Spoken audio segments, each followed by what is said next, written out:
Style bridge तल को खसिला car चालक मृत। गंजाम जिला भंजनगर निकटस्थ बेलगुंठा थाना ढिमिरीपल्ली निकट में भारसाम्य हराई ब्रिज तल को खसिला कार चालक मृत। आज सकाळे बेलगुंठा पटरू एक द्रुत गति कार आसी नुआगां ब्रिज निकट में दुर्घटना हुई पोल तल को खसी पड़िथिला। फल कार चालक कार मध्य चापी हुई घटनास्थल मृत्युवरण करथिले। कार टी ह्युंडाई i20 और गाड़ी नंबर OD32C 6868।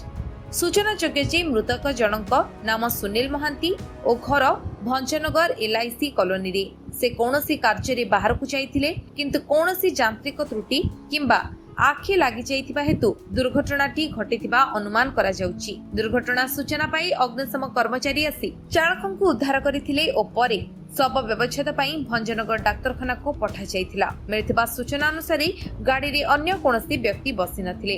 बेलगुंठा पुलिस तदंत जारी रखिछि। भंजनगर गोविंद चंद्र गौड़ रिपोर्ट, विश्व विजय न्यूज ओडिशा।